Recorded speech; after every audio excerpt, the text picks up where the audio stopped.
sakitnya itu gue nggak tahu.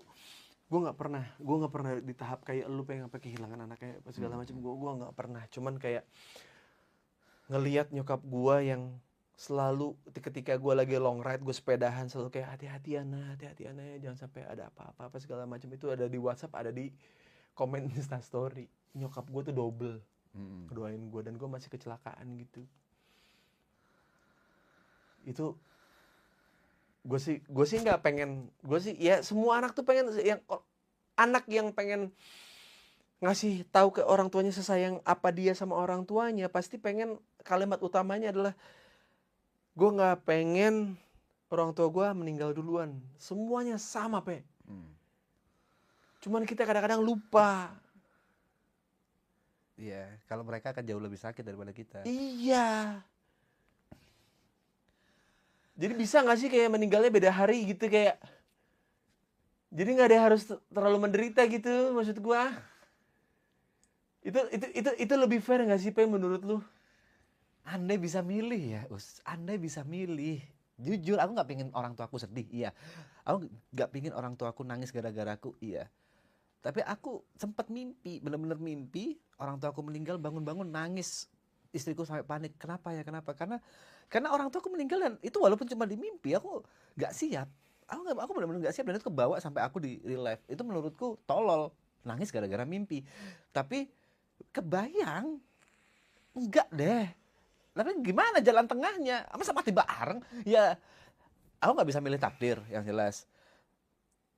Tapi aku nggak siap dengan takdir itu, walaupun aku tahu itu pasti terjadi. Iya, cuman gue sebagai anak yang, apalagi gue anak pertama ya, waktu keadaan di rumah sakit itu emosionalnya tuh emosional tinggi banget. Maksudnya kayak nyokap tahu kondisi gue lagi kayak gimana, terus kayak kenapa gue jadi sepedahan apa segala macam. Nyokap gue tuh tahu ketika gue tuh ingin melakukan sesuatu itu tidak bisa diberhentikan gitu. Oke, keras lah. Keras banget gue. Terus Kalau udah punya kayak keinginan. terus akhirnya gue di rumah sakit, gue harus operasi dan segala macam. Terus kayak nyokap gue tuh kayak nangis banget, kayak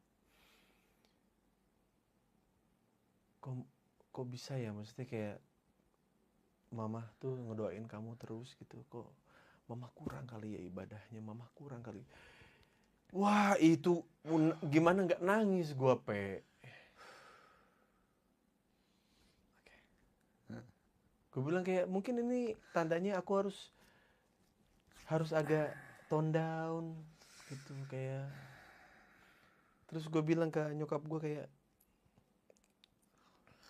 akhirnya gue juga emosional kan, gue bilang kayak dari banyaknya orang yang durhaka sama orang tuanya, dari banyaknya orang yang tidak peduli sama orang tuanya gitu, kok gue dikasih gini ya, Mam? Gue akhirnya ngomong gitu ke nyokap gue. Jawabannya? Dari anak yang sebisa mungkin pengen ngikutin apa mau orang tuanya gitu, kok aku dikasih gini ya, Mam? Gitu, kayak wah, itu tuh berdua tuh